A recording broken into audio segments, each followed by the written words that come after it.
Hey, good morning, Good good morning, good morning. morning. How are we all on this Friday morning? Hope we're well in Viewerland. Like I say, it's D-Day, Crunch Day, I suppose. Type of questions Eddie will face today regarding players and stuff like that. We're going to get into all the potential noise that's going on. Darren Lee, I can see he's in the chat straight away. Good morning, buddy. And Dom Vasey's in there. Good morning, Dom. We'll get on with the housework. And then, like I say, we'll crack on with what we believe is going to be asked the questions of. So let's crack on. Welcome to everybody watching across all the platforms. Thanks to everybody that works in the background. Don't forget, people out there in Viewerland, smash that like button for us. It certainly helps us as a channel. Subscribe, totally free. Hit that bell for future content. If you want to support us, you can help us by becoming a member. Small monthly fee, if you can afford to do so this time of year. Cracking present to all of us at Talk. If you have a question for me or Win, then throw a Q in front of it. Apologies if we don't mention it, though. Like I say, we do our best to try and see everything in the chat. But if you want to guarantee it, then throw us a Talk super chat. Then we will guarantee that message read out. Anybody that becomes a member during the show or any of our members that gift them will also be thanked and highlighted as we go. How are you feeling this morning, my friend? Still a little bit peaky. You're muted, my friend. You're muted. The reason I'm muted because I just coughed once again. So I know. Still a bit chesty, but he's battling on. indeed, Still lovely to have you. And bless him, he's been up watching the Ashes all night. Look at him. He does himself no favours whatsoever. correct. It's self-inflicted this time largely. And he's still here. He's still here to support the cause. So well done, you. What are your anticipations on the presser this morning? Are we going to talk about Eddie's hairstyle? What do you think is going to be the most important? What you get in the Benz for Christmas? And yeah, exactly.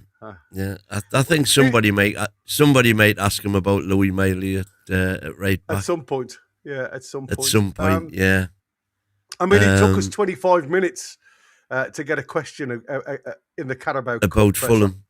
Yeah, exactly. That was understandable, really, on the back of the Mackham performance, because that was what they tended to centre on. Yeah. Interesting one. Darren Lee's had obviously got a couple of questions straight away, so we're going to go with that one. Wonder what he'll say about Pope being back. There was obviously rumours that he'll be on the bench for the Fulham game. It wasn't there. And there you go. That's the killer. If Pope is on the bench, then he has made a decision. Yeah, he squashes the rumours a little bit, doesn't it, about favouritism and everything else. But I mean, being on the bench, he's obviously fit, but is he sharp? And I think against Chelsea, with Ramsdale now having a couple of games behind him, a bit of match sharpness does the world of good. He also talks, this is Darren Lee, by the way, he also talks about the young prospect Alfie Harrison in January, expected big things from him.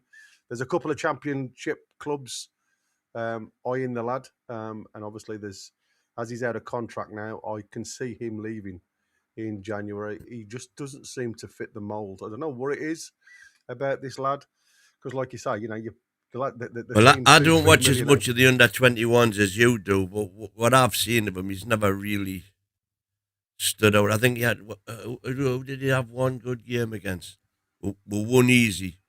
Yeah, he's had a couple of good games, to be fair. I mean, I'm not saying, he certainly knows how to cross the ball, but like I say, with this system that's being played now in the academy, with this 4-2-3-1 system, the midfield is already, it's packed. Munda's doing a grand job in there, being that holding midfielder. Neve plays the 10 role, just behind the striker. So it's a different formation. So limited space obviously limits your, what we see of him. But I mean, he's more of an attack-minded midfielder, but he just hasn't. Yeah, for me, he just hasn't cut it. So it will be interesting to see what happens. Regarding Chelsea, I mean, I've written a few things down. Potential. This is the type of stuff that I'd be looking for. The first one would be obviously the importance of the game, I suppose. Coming off a win against Fulham, are we looking to get a bounce back? And availability. I mean, the big thing, obviously, we're down to the bare minimum when it comes to defence. Down to the bare bones. And obviously, you know, the lads, Boki and Tim yesterday, hit a good point. You know, is Eddie bringing players back that are essential for Newcastle's development, I suppose, going forward? Bringing the two fullbacks that have had long-term injuries, and obviously they've got a history now of picking up injuries. Are we bringing them back too early? Is that because we haven't got the depth in the squad in essential areas? You know, with Trippier now, we know he's probably played his last season for Newcastle. We know the likes of Kraft again. You know, I don't see him staying this side of the other side of January. So covered at fullback is a must, I think, going forward. So, you know, we've got to try and take the pressure off these lads. And the most important one for me, and I suppose the question will be, will we see Miley playing right back for a few weeks to come? Because, like, it seems very much as though he's sat in there, and a lot of the big clubs do it. You know, we've all seen the likes of Man City with Nunez going in at right back. They've got multiple players that are versatile, Lewis and all them that can come in and play in that role. So a lot of big clubs have the same issue. And what Lewis me, what are like? Go on. Lewis himself's been speaking out about that, and he says the gaffer just told me to go and enjoy it. It's a different position to learn some different things, and I coped with that quite well. It can only be good for me, really, to learn a different position. And on that very subject, Eddie said, I have always had my eye on Lewis potentially being able to play that role, he said. He can play that role easily from a technical viewpoint, and from an attacking viewpoint, he's a very good crosser of the ball. It was the defending aspect always when you're playing a new position, but he actually dealt with that really well, and his positioning was excellent. Yeah. Said Eddie. And I must admit, you know, there was a couple of, I suppose, people pointing the finger towards Miley for their Fulham goal, and when you actually watch it, it's got nothing to do with Miley. Miley was actually doing what he was supposed to do. Again. Yeah, and unfortunately, there was a couple of lads that just fell asleep. You know, Murphy being one, and a midfielder out of the three, just not tracking their six back into the box. So again, I still think Miley gave up. Miley goes out towards Anthony Robinson, who we know is Fulham's danger man. That's the thing that annoys me. And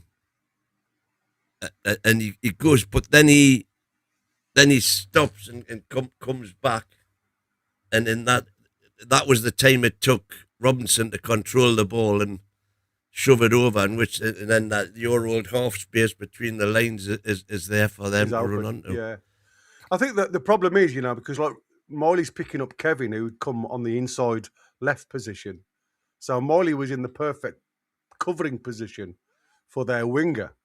And like I say, unfortunately, it's Murphy who switches off a little bit. Yeah. I mean, to be fair, Robinson is Murphy's man.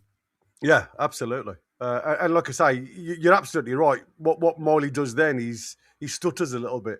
Do I go? Do I stay? And you know, we've seen it far too often in situations like that where players just don't really do anything. It was a mirror image, wasn't it, not of when Dan Burn was accused of being at fault for the West Ham goal with Wan-Bissaka, when he was really Gordon's man, and Burn was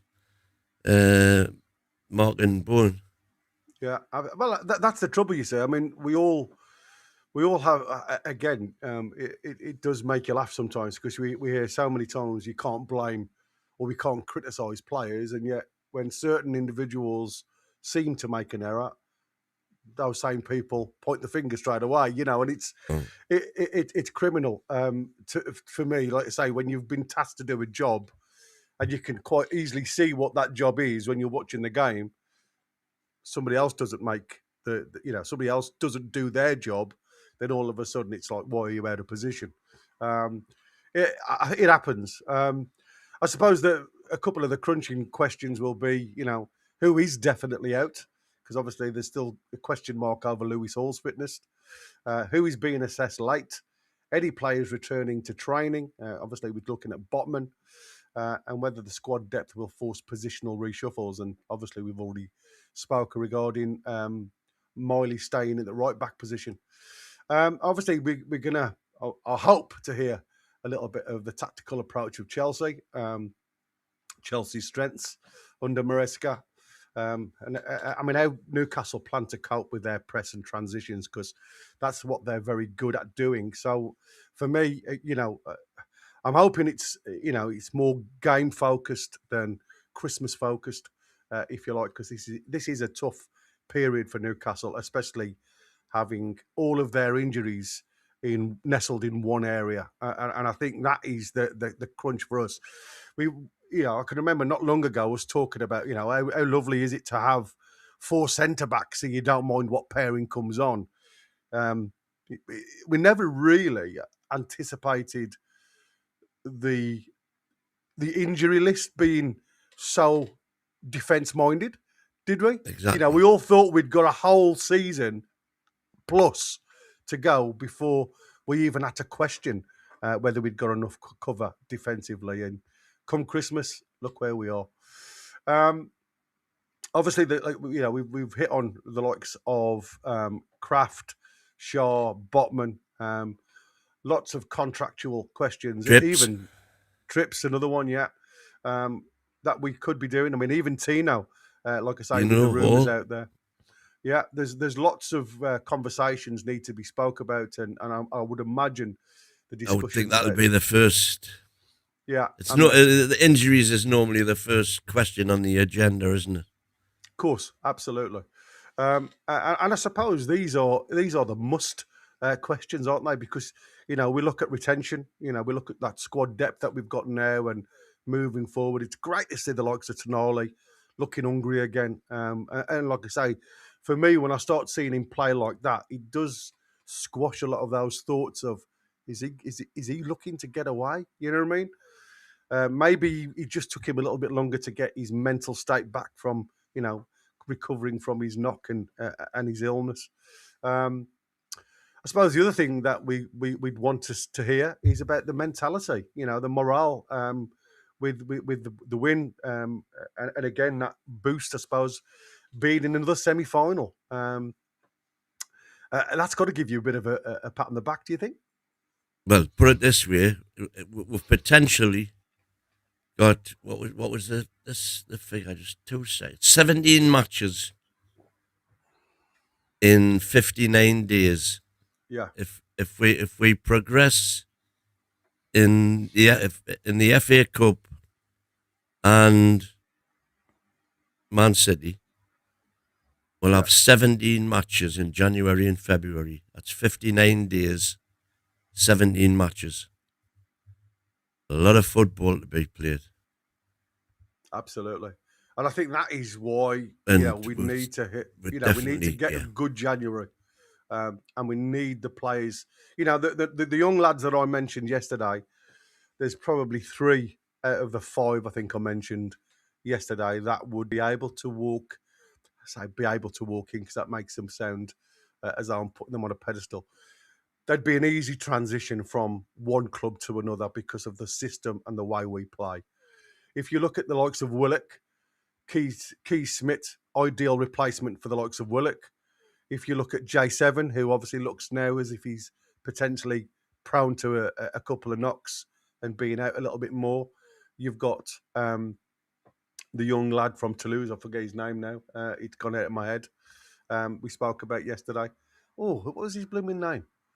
The one I said looks like Kante. What? Oh God. Delice or whatever it was. I can't think of his blooming name now. It's gone straight out of my head. Anyway, we'll get to it. But like I say, you have got a like for those type of players. And if you look at the young left-footed centre back, the lad coming in again, you've got that natural cover, and if potentially you do get into a situation where you need natural cover on the left-hand side, if and when Dan Burn comes back, it just gives you that bit more spread across the line. And like I said, we all know Dan Burn is a better centre-back than he is left-back, but it just gives you that little bit more cover moving forward. And like I say, for me, having a look at young Alex Murphy the other night when he come on, even though we lose that attacking presence, he looked comfortable. But it's whether we can carry that forward, I suppose. Lots of questions, but for me, 3 out of the 5, I think, would be an interesting move. And like I say, wouldn't really break the bank either, and it would just strengthen the squad with the amount of games that you've got coming our way. Just trying to find that player. Yeah, me too. It's gone straight out of my head, mate. Like I say, I'm blooming awful with names at the best of times. But he's like I say, they are very good. Danois. Kevin Danois. There you go, Kevin. Or are you on about Lamine Camara from Monaco? Oh, that's the one from Camara, the midfielder, from the lad that, like I say, reminds me of Kante. He's like a Jack Russell. The lad's got he's got, I would say, limited skill set, but he does everything simple. He doesn't try and play the worldies, so he'll go and he's so tenacious around the ball. He'll win the ball back and just play it simple. Reminds me of J7, like I say, when he first adopted his new role. When Eddie got him in there, and you could see his hunger. That's the way he plays. So, like I say, it'll be an interesting one. We're still waiting for the press. We've got a couple of minutes. Let's have a look at what the chat's saying. Is there anything of any interest in the chat? We've got a question from somebody asking, what was it, from Paul Wright, saying, do you think Botman is fine and he's off in January? Well, I don't think there's any chance we'll be selling Botman in January. I do. I think there is a chance. Yeah, I do. Yeah, I think that there's come a point now for me, and again, you listen to all the crap that goes on at football clubs, and we know people talk. So what you've got is, it seems very much as though the favoured left centre back is Burn. So question now, I've got 2 years left on my contract. And again, looking at Newcastle, and we talk about not giving players away, selling them at the right point. He has been, like I say, I think he's only played something like 47% of the available matches that he could have played in since we've bought him. Well, he's been he's not even Woodgate. Yeah, absolutely. So he's not even reached the 50% percentile regarding availability. So, there's lots of question marks for Eddie to even. What's the point in having him if we don't see him? And the other thing is this back injury, right? The one thing that worries me when people say there's a back injury. Now, remember the days when we had Miley with a back injury? We had Dan Burn with a back injury. Everybody was told what that back injury was. Oh, he's coming on. Yeah, we'll switch across. Christmas holidays, lads. Call it 10 minutes and get a fly, lads. Yeah, morning. Thanks for making it. We'll start with Razor, please. Nice. Good morning. Can we begin with Tino Livramento, please, taken off injured the other night? Do you know the extent of the injury now? No, we're on our way to. I don't think it's a serious injury. The complication we have is I think Tino's injured that knee before in a very similar area, so that always, makes the potential recovery time a little bit longer. So I don't think we'll see him possibly before 2026. So what you're saying there is you maybe need to be a bit more careful with him given his injury history, particularly with the knee, not just this season, but the one he had before you signed him? Yeah, I think it's like any player. When you suffer an injury to the same area twice, that always adds a layer of complication to it. I think it's a minor injury, but it will keep him out probably a few weeks. And what's the latest on Lewis Hall, who wasn't in your squad the other night, and could he be available this weekend? Yeah, he could be. He felt some fatigue in his hamstring after the Sunderland game. Wasn't evident in the game. It was more a couple of days afterwards. So he had a scan. The scan didn't reveal too much. So let's see. With no Lewis Hall and Tino Livramento going off injured, how pleased were you with Alex Murphy when he came on, went to left back in such an important game? Yeah, in an important moment for the team, Alex did really well. He's someone that's trained with us for a long time. He hasn't had any major game exposure with us, but he's had a lot of training time, a lot of development. He's had a good loan spell, so he's someone that we trust, and performances like that will only do him good for the long term. I don't know, about 45 minutes or so after the final whistle, you got the draw for the semi-finals. Manchester City, home and away, home first. You were going to be facing a top team, whoever you were paired with, but what was your reaction when it was Manchester City? Probably wasn't the ideal draw for us, but I don't think there was an ideal draw for us with the quality of teams left in, as you say. I think our preference would have been to play at home second, as we did last year. So I think that was probably the bigger thing rather than the opponent. So we sort of got hit twice with that, but it is what it is. You're in a major competition. You're going to play the top teams. We had to do that last year. We had to beat everyone really to win that cup that we did. So we're going to have to do the same again. There's been plenty of talk and plenty of questions put to you this season about late goals conceded. So how nice was it to profit from a late goal? It's the second time you've done that to Fulham this year. Obviously it happened in the league, but obviously the players kept going and were determined to make sure that you won it in the 90 plus added on time and not go to penalties. Yeah, you're right. It's nice to be on the right end of one of those. No better feeling in football than scoring late and winning late. We haven't done it enough. We felt the pain the other way, so great to do that, and hopefully that's a sign that we can do it more often. And what do you make of Chelsea this season? Your opponents, 12:30 Saturday lunchtime. Not a lot of time between games. Obviously they had a successful summer, didn't they, at the Club World Cup, and how do you assess the way they've continued into the Premier League campaign? Yeah, I think they're progressing. I think they're continue to get better. I think there's been a lot of change at Chelsea over recent seasons. They've gone very youthful with their recruitment, and I think long term you'll definitely see the benefits of that. And I think very good manager, very good style of play, a very good team. So we're going to have to be very good, as you say. Short recovery time for us, big challenge this week. But we're looking forward to that. I think we like the early kickoffs. We love playing at home. So I think anything we can do to help swing this in our direction is important. Thanks, Reza. Keith? Sorry, Eddie, I might have missed it there. Is Tino's injury, is it you said it's an injury he's had before, is it the one he did the same area that he did earlier this season? No, I think it's... Well, I don't want to talk too long, okay. Too much detail, but I think this is one that he's done before. Okay. Your other defenders that you're missing, and there's a few of them, Sven Bottom and Jamal Lascelles, and then the two full-backs, Trippier and Kraft. Is there any chance of any of them for the weekend? No, I don't think so. So that would suggest he did well the other night. Lewis Miley at right back. Is it an opportunity for him, if you want to call it that, for an extended run in that position? We've got a couple of options, not many, but we've got a couple of options. So I'll have to make a decision based on the opponent and what I think is the best thing for the team. But yeah, Louis did really well last game.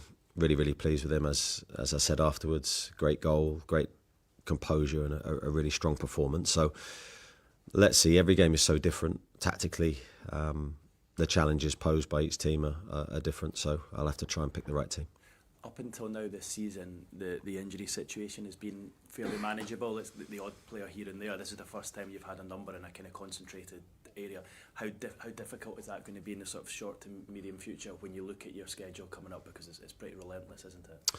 It is. I think that's the disappointing thing. We don't have a huge number of injuries, but we just have them focused in one area, and I think that has stretched us in the last few weeks. I think the fixture congestion this season has been like no other, and the cup run is a great thing, but of course that adds to it. We haven't just had a week even where we could just sort of regroup, but in some senses, as getting used to that as a football club is what we have to do for the long term, and be able to adapt and grow with that challenge and find ways to continue to be consistently successful while managing injuries, schedule, fatigue is all part of the process that we need to go through. So it's not ideal, the situation we're in right now, but hopefully a lot of those players aren't long term.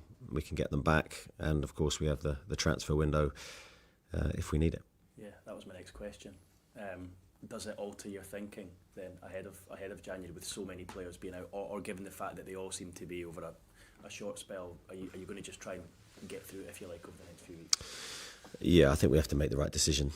We don't want to recruit anybody in sort of a short-term need that creates a long-term problem. So I think we just have to assess the injury situation when it comes to January, which will be with us very, very quickly.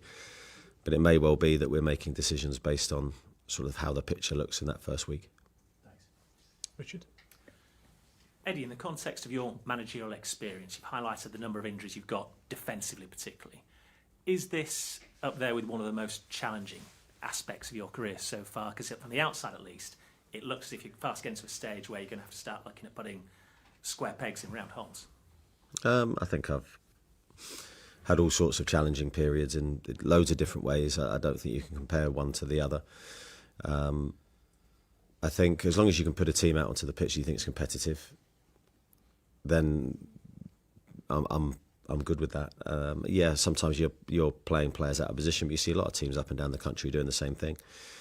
So as long as we're putting good players on the pitch, I think that's all that matters, and I back them to perform. And in terms of this weekend's opponents, Chelsea, you've spoken about their style of play and how they've moved to a more youthful-looking squad. How has the way they approach games evolved over the last couple of years under Enzo's management, and what problems do they pose you this weekend? Yeah, I think you can see Enzo's philosophy.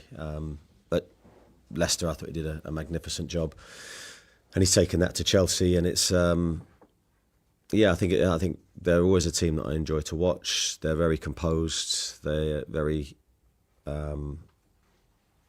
pattern related and structure related. So they do a lot of work in their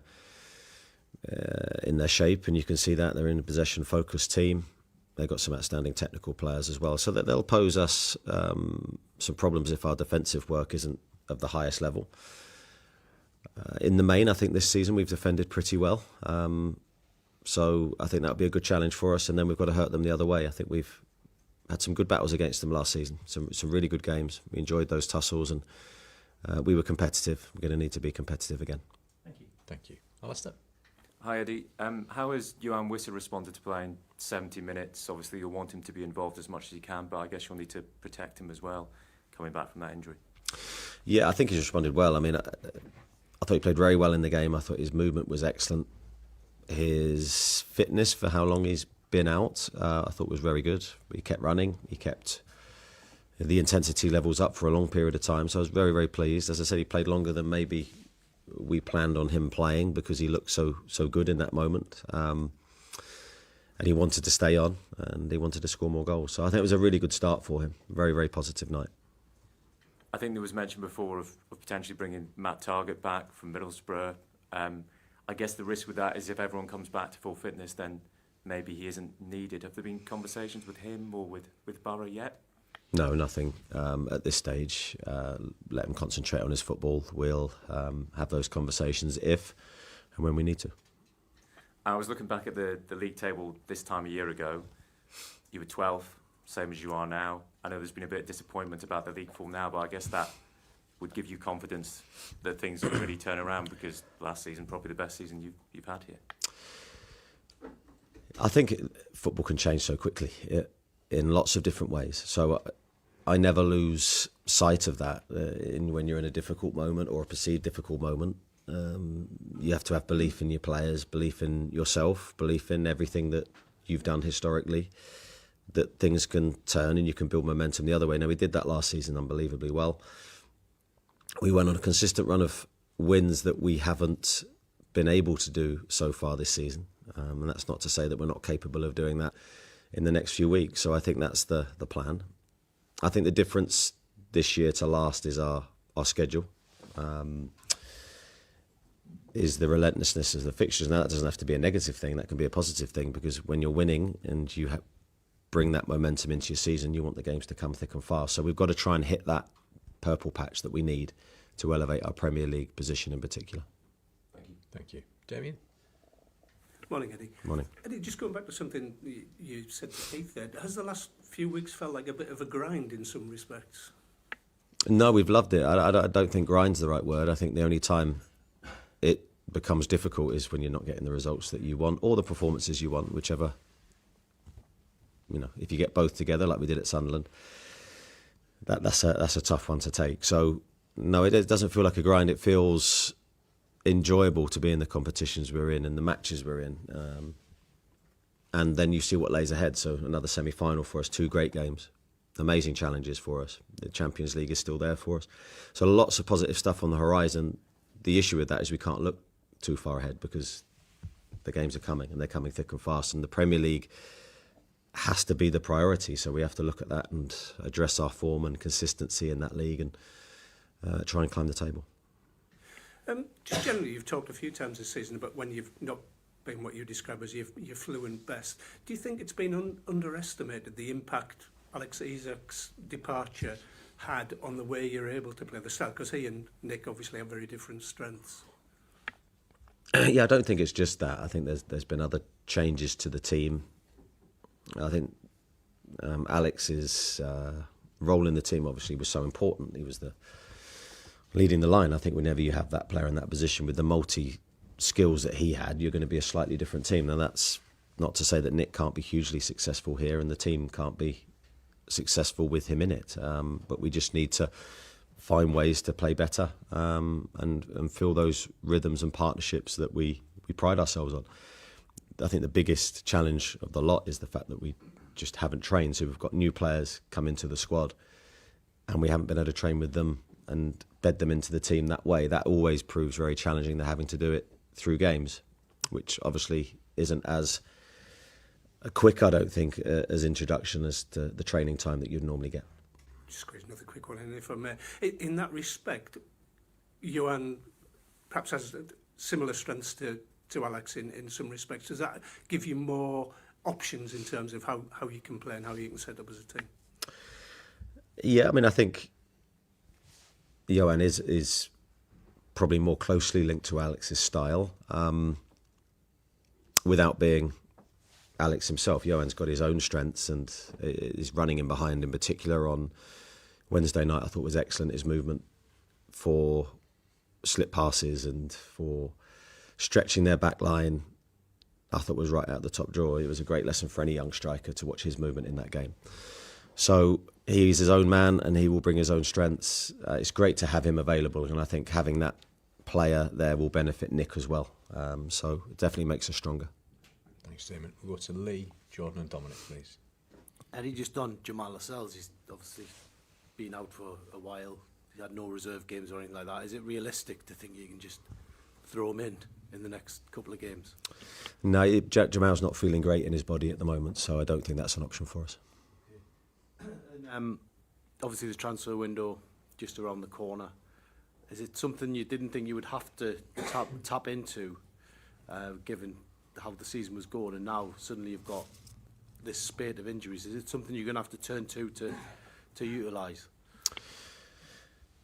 Yeah, I think we're always looking to be opportunistic. If there's something there that everyone feels will benefit the club for the short and long term, that'd be something I think we'd look to do. Depending on what happens in the next few days, weeks, that obviously may change. There might become a need and a necessity to be active, but I think we just have to make that decision when it comes round. I don't think we can make that decision now. Finally, a quick one. Great that we got through the semi-finals. Great, we're doing well in Champions League. But are the cups in danger sometimes of papering over more serious cracks because we've been in the bottom half of the table for most of the season? Well, we want to do well in every competition. So I don't think we can be criticised for doing well in the cups, or we're not looking to paper over any cracks. We know the Premier League is where we're probably going to be judged the most. So our Premier League form has to improve. Jordan? How's Nick Pope doing? Could he be involved this weekend? He's probably the closest of all the players. He's doing well. He's back on the grass. He's training, diving, kicking. Whether he makes this game or not, I'm not sure. And when you look at Johan's performance the other night, could he be the key to turning around the season? Yeah, I mean, any player could be the key. You're looking for your players to be in the best form consistently, and I think we've seen all the players go through spikes of really good games, and then maybe not back it up over the next group of games. So isolated good performances isn't enough. We need consistent runs. Of course, every team's looking for the same thing, but I think that's the key. Johan can definitely help us in that respect, but the responsibility's on everybody. You've been asked before if Johan and Nick can play together. Can your system sort of accommodate two strikers? Can it evolve to that? We've always, historically, going way back, used two strikers. Haven't done it so much here, but we did go through spells where we used Alex and Callum together. So of course you can adapt any system to any two players, but I think what is really important when you play two strikers, you don't lose control of the pitch in other areas, and you have your two strikers starved of the ball. So I think it's a delicate balance for us. Two outstanding players that you'd love to see on the pitch together, of course, but not to the detriment of the team. Thank you. Dominic, Sean and Kieran, please. Morning, Eddie. What about the way your team is playing, or at least trying to play this season, gives you hope and belief, confidence that you can still have a successful campaign? What is it? Yeah. What is it about the team? What is it about what we're doing? Yeah, the way you're playing. Well, I think if you look at us statistically, goal creation has been our biggest issue. I think statistically we're the second best defensive team in the Premier League this year, which is no mean feat. Despite the fact we've conceded late goals, our defensive structures have been pretty sound. It's with the ball and goal creation, chance creation, that has always been our big strength, seems to have deserted us a little bit, and that's the big challenge for us, is to get more output in front of goal, get more from all areas of the team to supply chances for our front players, and our front players to contribute more in helping them do that as well. So I think that's the area we have to improve. Then you add loads of different layers on. Your set plays and for and against have got to be better. And then I could go on till the end of time. In terms of the small things you need to turn good performances into more wins. Just on Joe Linton, how is he? And you've previously described him as a player who has the desire to play anywhere, could play anywhere. Could he be an emergency solution to your defensive crisis? Possibly. I wouldn't think that's one of my first looks, but who knows what's going to happen in the next few days, so let's see. And how is he fitness-wise? Yeah, it's not too bad. I mean, he's training. I'm taking advice from the medical team. They could say he can be involved. But whether I push him to start a game at the moment, or my intention is probably to let him recover maybe a few more days and then see when he's ready to start. Okay. Sean? Morning, Eddie. João Pedro is obviously a player who you'd be looking to stop tomorrow and was linked heavily with yourselves in the summer as well. What have you made of his start of life for Chelsea, and what qualities does he possess that you sort of need to nullify tomorrow? Yeah, I think João's a very, very good player. Technically, he's excellent. He can come in and link play. He's got a physical presence. He can lead the line. He's got that stature in his game, and he's a scorer of good goals. So I haven't watched him independently. I've watched Chelsea. I've watched a lot of their games, as always, in preparation for this game, and he'd be one of the very good attacking players we'll have to control. just obviously with the defensive injuries mounting up, you had Leo Shahar on the bench on Wednesday. Just for Newcastle fans who wouldn't have seen much of him, because obviously he's played for the under-21s, under-18s, what sort of player is he, and how confident would you be to throw him in if he was needed?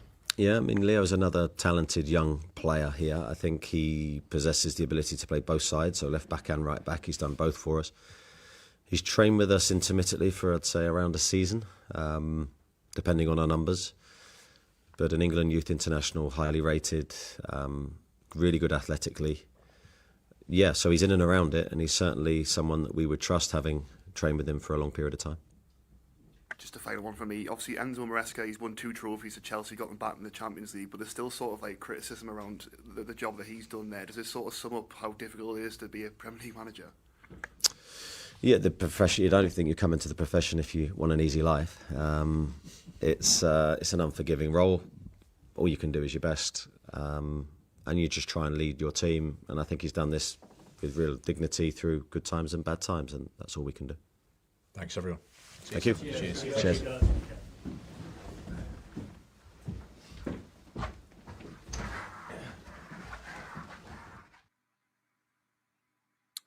And there you have it. There we have it indeed. Indeed. A couple of interesting questions, I must admit. Yeah. I think now I've got a couple of starred ones just in the chat there, just so we can get onto what the lads are saying. Kev Bell is saying that I can't believe we're going into the busiest time of year without a fit left back or right back. Total madness. And then we go on to Kev again. Overall stats tell us one thing. We might not be conceding a huge amount of goals. We're just conceding wrong goals crucially at the wrong times. That's what matters. Some interesting comments here, obviously about J7. J7 to starting goal adds to the comedy, says Darren Lee. I mean, you know, some of the questions. Whoa! I mean, come on, seriously. I actually thought there was some good ones, but I mean, you know, asking about J7 playing in defence. Come on, where are we going there, lad?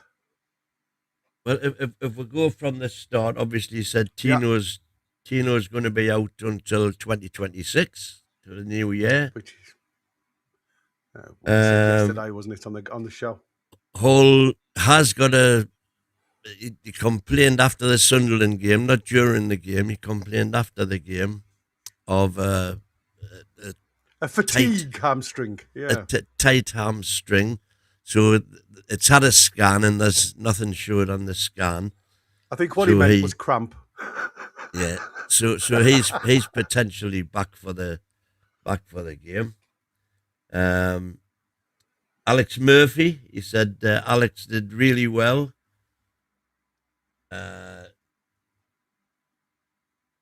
We trust him. The old trust came out there.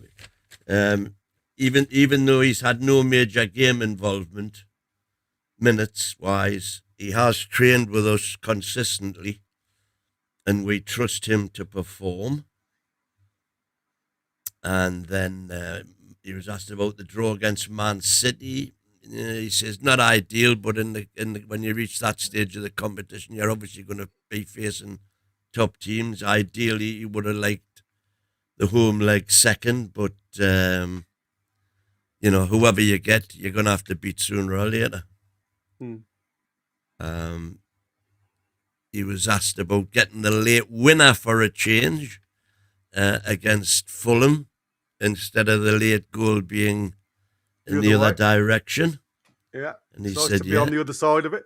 It was good to be on the other side of it, and we'll hopefully carry on to do it more often now. Indeed.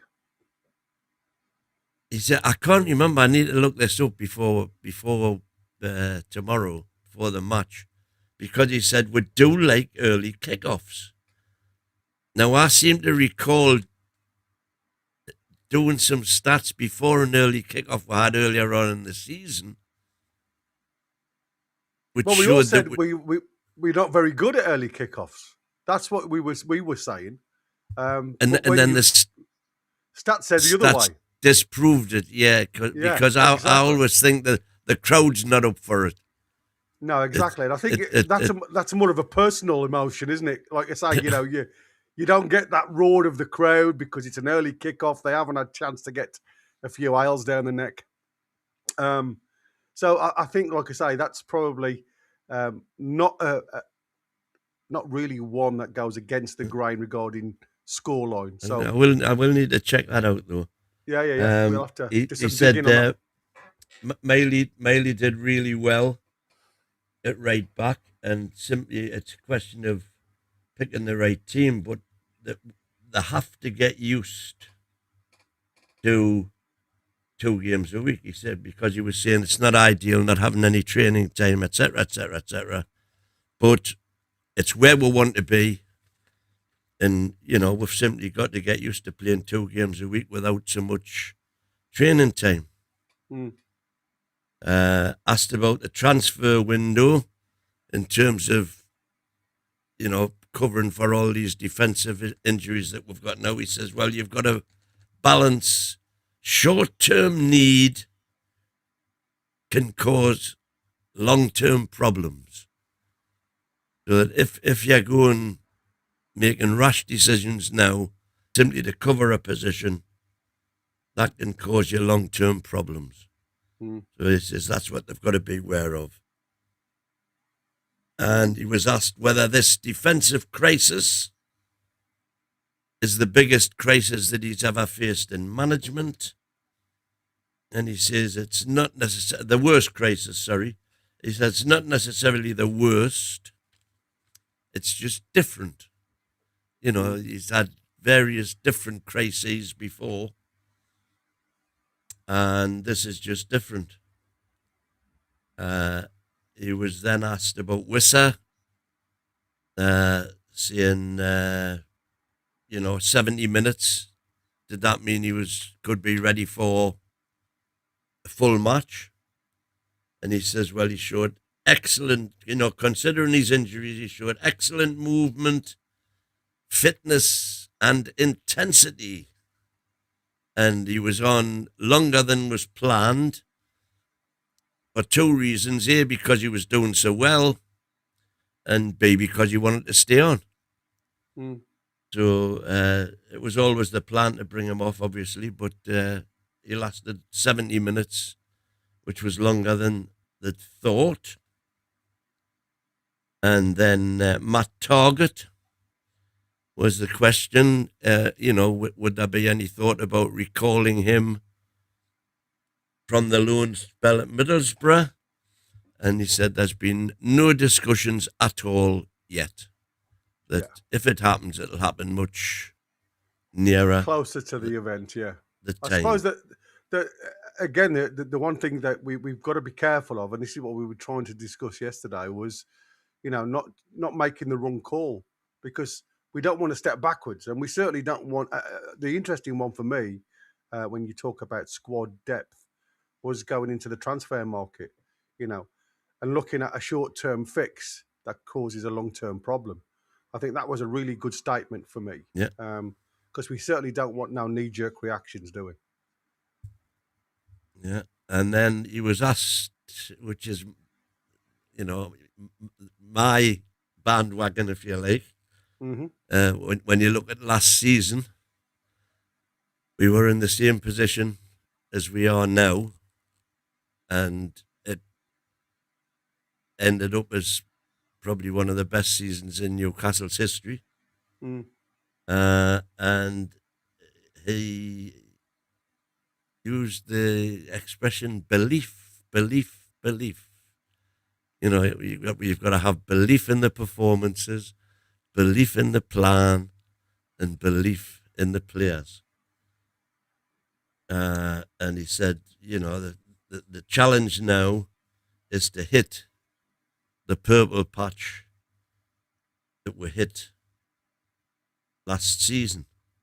Yeah, it's a similar time, wasn't it? That's what we were expecting. Yeah, exactly. A consistent. But he did go on in that spell there was when he said, one thing that we didn't have last season was the two games a week.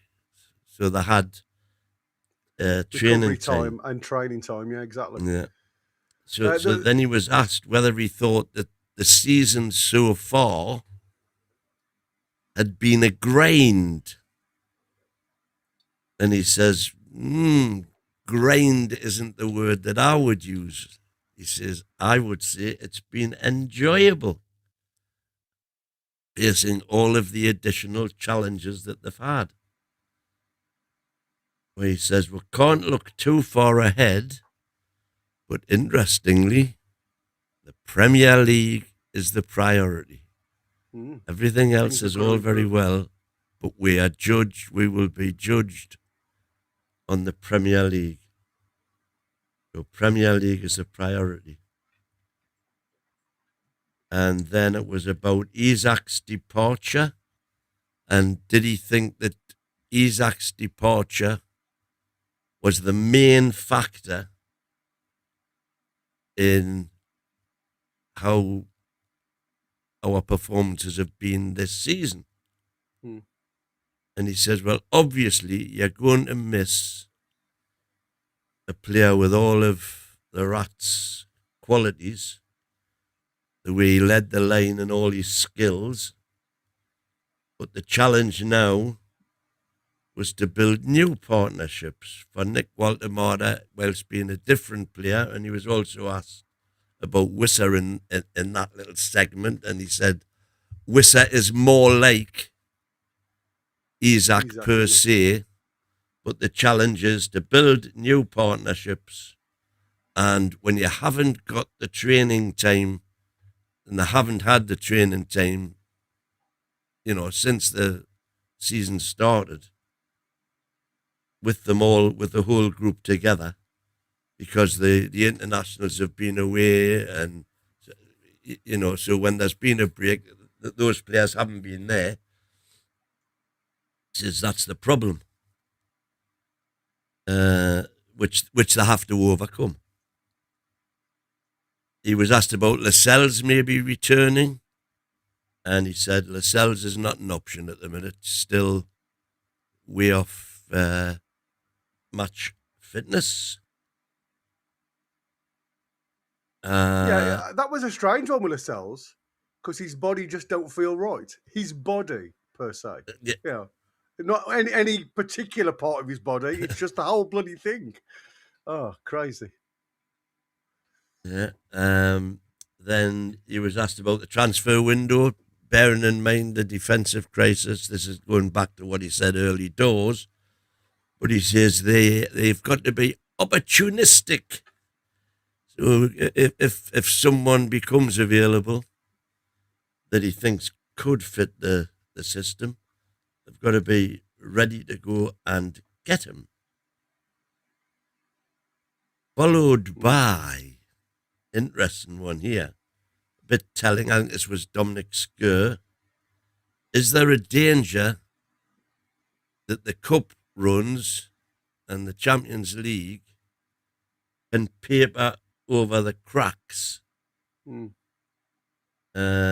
he said, absolutely not. Premier League, and he reasserted that the Premier League is the top priority, and it's the Premier League that they will be judged on. Followed by Dominic Skur again, I think. Is Pope available for Saturday? And he said, Pope, out of all the injuries, Pope is the nearest to fitness, that he's been training with the lads, he's on grass, he's diving. So, by all metrics, he's fit. He's ready to be picked, yeah. Ready to be picked. I read that tomorrow. as. Yeah. And then again, he was asked the $100,000 question. Can you see yourself playing two strikers with the system that you use? And he said he's adopted the two strikers in the past with the system, with Wilson and the Rat. Yeah. And there's no reason why it couldn't happen again. but it's a delicate balance because it's no good having two strikers up top if that weakens the rest of the team to the extent that they don't get the ball. Yeah. So you have to balance one. And I think that was a really good point, though, wasn't it? When he was talking about our offensive metrics, when you look at your goal creation, he was open and honest when it came to the part of the game where we seem to struggle the most at. And the lads were, Kev was talking there about it's the time and the mannering of us conceding goals. But the problem is when you're not creating chances the other end, and I think that's been, for me, the more serious point is even when you make changes, there doesn't seem to be any change. If anything, it seems to be a detriment for a short term to the way we play. And listen, it happens to most teams, but it just goes to show that even coming off the bench, there's only certain individuals that seem to be able to change the way we play. And we talk about Harvey Barnes being that super sub type of mentality. He just seems to come in and want the ball, and others just sometimes seem to struggle, and the team around them seems to struggle. So it's an interesting one. Well, there was I don't know if you watched. Somebody put it in the chat yesterday. Malcolm MacDonald was being interviewed, and he said, he said he cannot understand Eddie putting 3 substitutes on at the same time. He says that's more than a quarter of the team at once that you're having to integrate. Yeah. As opposed to putting them on with, 5 or 10 minute intervals. So one goes on, gets up to the tempo, then put another one on, get up to the tempo, then put another one on, as opposed to 3 altogether. When he just said it's too many changes at once. Yeah, the problem is, I suppose, when you've got the amount of, and again, you've got to think of the time when Mark, bless him, was playing. You had one sub, substitute didn't come thick and fast like they do now. And the problem is, because of the amount of games that the lads are playing, they're allowed so many substitutions, but they're only allowed 3 windows to play them subs, unless you do it at half time, but it becomes an available window of opportunity. So, if you've got that amount of players to put on the field to try and change things, fresh legs and everything else, you have to adopt that mannerism. And the lads just have to get used to that. And I think that's what I said. I can understand where he's coming from, because you do lose that momentum to a degree, because you are changing sometimes from defence to forward line, So there is far too many changes in different positions that they have to get used to the speed of the game. But again, with only having 3 windows to do it in, when do you do it? Well, here's the thing, though. As you rightly say, half time doesn't count as a window. No, exactly. So why the hell doesn't he make, because how many games have we watched where it's apparent, it's evident that it's not working after after 20 minutes he could make it, let alone 45. So why the hell doesn't he use that window to make at least one change, and it's not costing him anything? No, exactly. There's times when we can all see which players are underperforming. Yeah. And that, to me, is just a wasted opportunity. Yeah, I mean, just to throw one body on, where it's not giving you, like I say, not a detriment to anything, just to change it up a little bit, get some more influence. Yeah. And I think, like I say, for me, especially when he's starting to see where we're lacking, because we're not creating that goal chances, if you like. Yeah, that's what he said. His exact word: chance creation needs to improve. Being largely defensively sound. This was when he was asked what gives, if he's got any optimism, what is it that gives him the optimism by virtue of the way we've played this season so far. And he says, well, without doubt, chance creation needs to improve, but we've been, by and large, defensively sound apart from the odd lapse. And then he was asked that what you've already mentioned about J7. And he said he's training, but he isn't actually ready to start. And he was asked about Leo Shahar. Again, he used the word, we trust him. Yeah, play right back and left back. And he's that's exactly right. He said he can play both sides. Talented young player, England international, and we trust him. Trust him that much, he doesn't get on the field to play. Yeah, exactamundo. But who knows? Maybe.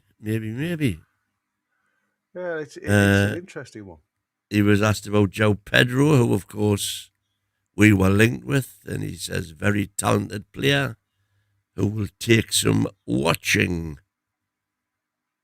And then I suppose at a sort of slanted dig, he said that Oresco, for all the fact that he's won 2 trophies, is under a lot of criticism. But they spent a lot Chelsea. of money, Win. Yeah, they spent a lot of money, and still, like I say, they have bought titles in, I suppose, the World Club Cup, which doesn't mean a lot to a lot of teams because it's build up to the main events. But like I say, money doesn't buy you success. It gets you there, and you still got to be able to put a team on the field of play that works together. And the trouble is with Chelsea, they are very young, and I think what you're going to see from Chelsea is future development, and that's not instantaneous. And I think that to me is where Eddie has to change the philosophy a little bit. And I think under Ross Wilson as well now, you may see some of that changes where we look more to the future than where we are now. Because, like I say, we're just not in that position to go and buy the Man City squad like they were able to. So we have to be a little bit patient with some of the development. Yeah, I think there's no doubt about the academy, and it was so bad. Yeah, look at it. It's not even 1 year or 2 years. It's like 10 years. 5 years, 10 years before you see anything there. Absolutely. And like I say, you look at some of them young'uns in the under-18s, you can see the difference in the ability, but they still need a lot of time. They're not, they haven't got the likes of the Arsenals behind them where their academy's been well run for years and years and years. And the likes of Dowman coming on the field looks like he's been playing all his life there. These lads still need to be nurtured into that type of, facility, if you like. Well, that's all the notes I made, my friend. I don't know if you made any more. No, I think you've covered everything that I'd written down, to be fair, buddy. Let's have a quick look at what some of the lads have been saying in the chat. I have, like I say, I'd starred some, and I'm going to take a couple of them out because, like I said, we've already talked about it. Pete is saying here, we can beat anyone on our day at home. We just have to want it. Desire has gone wayward. Need it back. Like the other night, desire and will to win. And I think, that to me is the big thing. You've got to start saying to yourself, if we can get that intensity a little bit back. And again, Bunsey has been criticised, and even today in the chat, somebody had put in, Bunsey's the problem. He's taken away that intensity. And I don't think it's Bunce per se. I think it's depth of squad and quality within that squad. And like, you can look at it from every point. You can't run for 90 minutes, 3 games a week with that intensity. It's impossible to keep the squad together. Wazzers, thank you ever so much, mate. Gotta look to the future now. It's only just begun. Look to the future now. So that was Peter's thought. Mighty Magpie. Trust to play youngsters when desperate, but not confident enough to give them an opportunity otherwise. And I think that's the big thing, isn't it? we've seen there's been major opportunities over the last few weeks. Everton won 2-0 against Burnley, down to 10 men. Another opportunity to give these lads a rest and rotate a little bit and bring in a pair of fresh legs. And, you know, when you, again, I go back to what Tim and Boki was saying yesterday. Maybe we have pushed these young uns, you know, because they've both played 90 minutes when there was probably time to actually take them off the park and give them the minutes required. Interesting one. I've just had a one coming from Connor, a question. So I'm just going to bring that one up because I suppose, bless him, Connor does a lot of work for us in the background. Why is keeping Joe Linton back being careful with him but not with others? And again, we look at depth of squad. So the midfield is packed, if you like, with players. I'm not saying that they've all got the same quality. They all bring individual players, if you like, in their own way.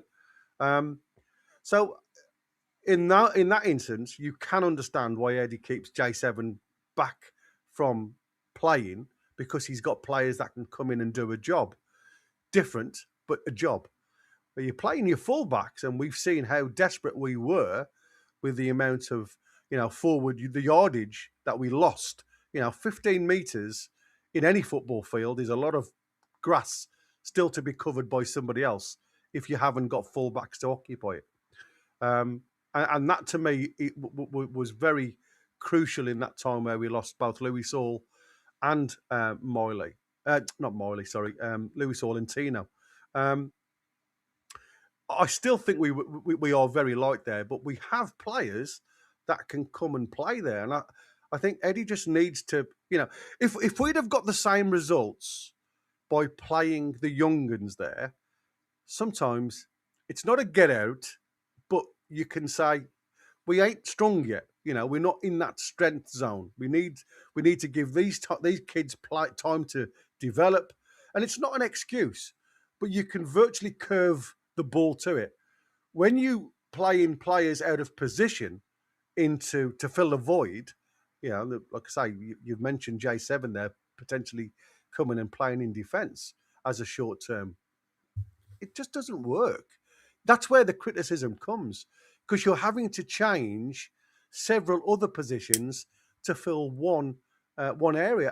And that's been one of our biggest criticisms of Eddie, isn't it? You know, instead of going like for like, you're literally swapping the team around just to fill one position. Again, it's a question of needs must, I suppose. But, you know, you're saying if we'd got the same results and we'd been playing kids,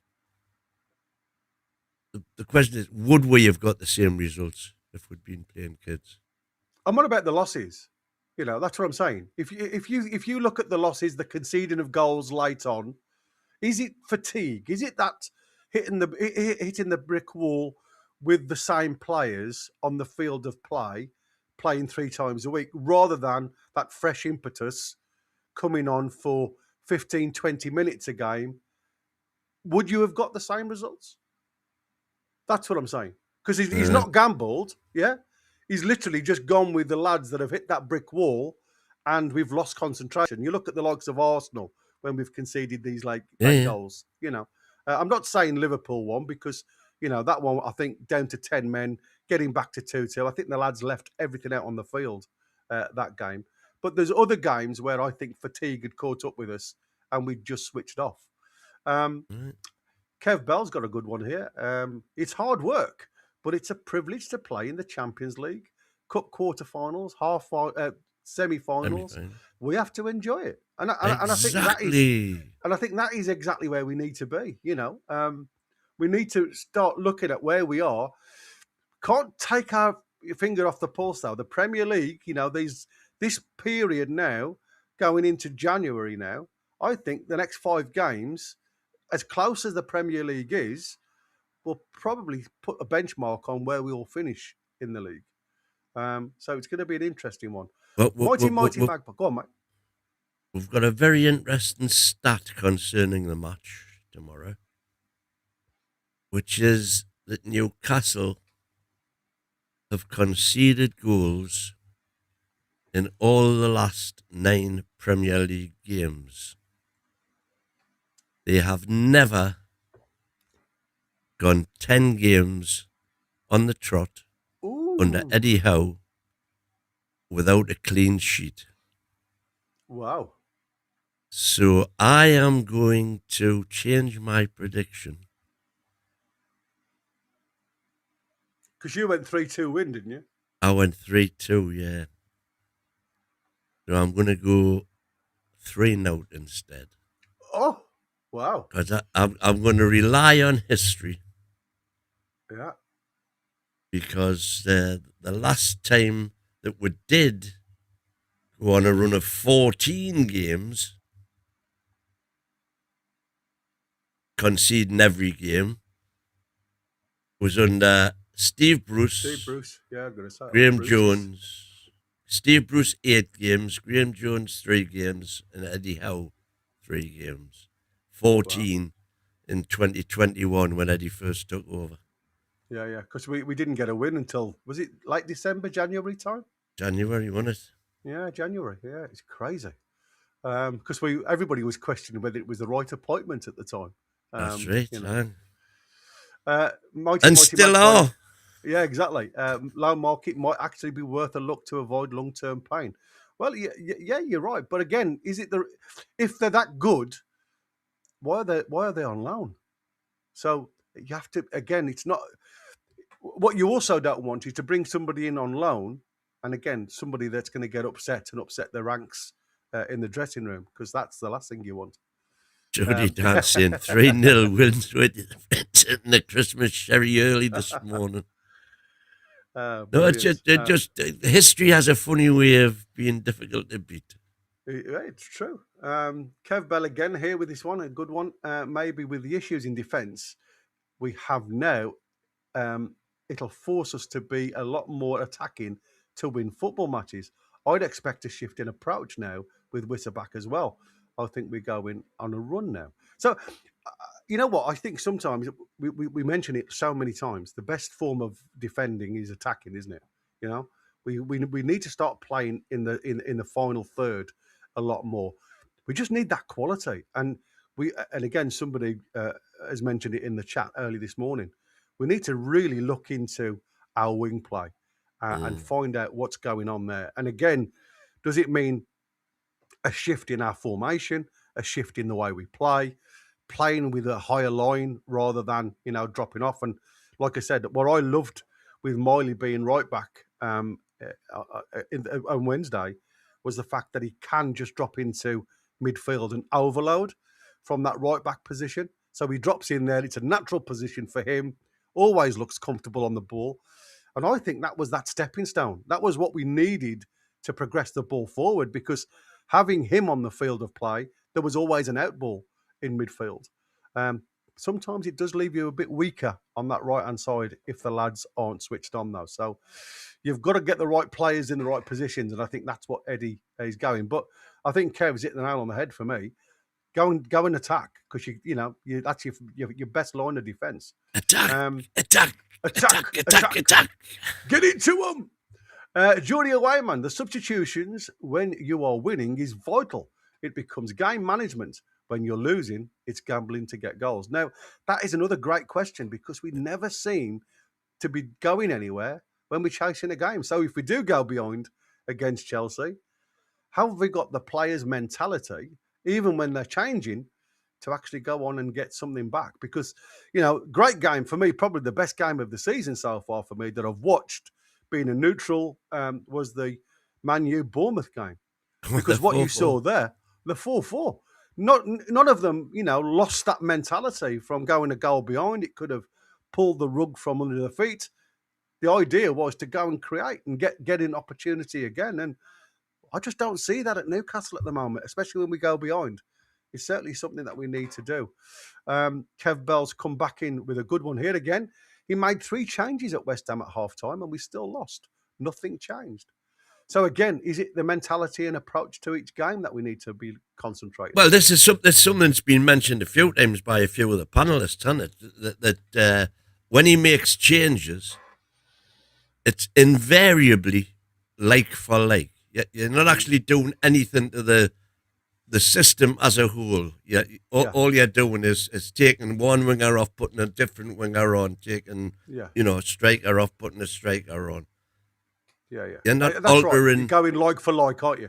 Yeah. You're not altering the system of play at all to counteract whatever it is that isn't working. Yeah, and I think the problem is, as I say, that's my biggest criticism of Eddie.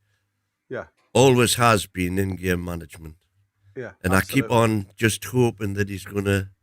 Well, like I say, he's got a different arrow in his bow. It's just gonna flick a switch one day, and he's gonna say, "Yeah, let's do this." And I think the first sign of that will be when he makes a substitution before half time.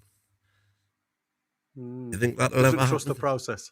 Well, we haven't seen it yet, have we? No. He seems to trust the process, that the lads will get something back. And I think, like I say, that just doesn't seem to want to happen. Mercury Dime here, this is a funny one. He didn't say what he trusted him with, though, and I think that's obviously look at Shahar and Murphy. Maybe he trusted in getting the coffees in. That was a good one. I mean, listen, like I say, I think this is going to be a tester for me. Not only having players that are going to be playing potentially out of position.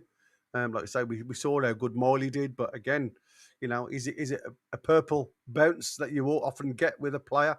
But I think Miley's got the right attitude. I think Miley's got that, I just want to play football type of attitude. And he'll do whatever he can. Left side is the worry for me.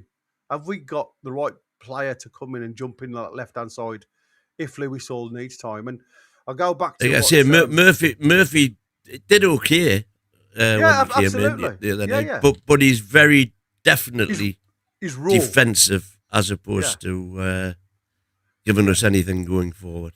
You've got to have the right player on that left-hand side, and that's what I said. Has Anthony Gordon got the mentality at the minute? Because I don't think Anthony Gordon has. And that's what I'm saying. For me, when you look at our wingers and our XG, that needs to improve. And I think that's the where Eddie needs to start making, for me, he needs to start working on. How can we improve our assists from the wingers that we've got at the moment? Kev Bell in. We've only gone 2-0 up in the league 3 times this season. Forest, Everton and Burnley. This in itself is worrying, but when we do attack, we win. Yeah, USG, Benfica, Bilbao in the Champions League too. Yeah. Can't fault that. It is true. But like I say, we've also got to be careful how quick we bring in these players in. Connor said it there. Boki and Tim said it yesterday. Eddie's under a bit of pressure to get results, and I think, unfortunately, that outweighs the risk to players. But now we've seen, this knee issue that Tino seems to have. Same area as he's previously injured, as Eddie Howe said today. It's not a major injury, but like I say, it's enough to keep him out until the new year. But I mean, that's it. Look, it could be six or 7 games. Have we got enough in the squad to cover him? And like I say, it doesn't look like Kraft. No mention of Kraft coming back. There's no mention of Trips coming back. It's going to be tight. It's going to be a toughie. Howe, folks, 300 watching, and we haven't even got 100 likes yet. Everybody smash the likes, please. Happy Christmas. Indeed. That's exactly Costing out helps us a lot. Yeah, obviously we're coming up to Christmas period for us as well. Are you boys on later on doing the knees up, or are you? Yeah, we've got a Christmas special. There you go. Gone to the tune and it. Gone to the tune. And then obviously we're back with you tomorrow. It'll be the build-up. So again, if you haven't already, hit that bell so you'll get that notification when we're live. Let's say we it's always an hour, but potentially going to be a little bit more than that. So if you've got anything for tomorrow, build up. Throw it in the chat tomorrow morning. Come and join us doing the watch along.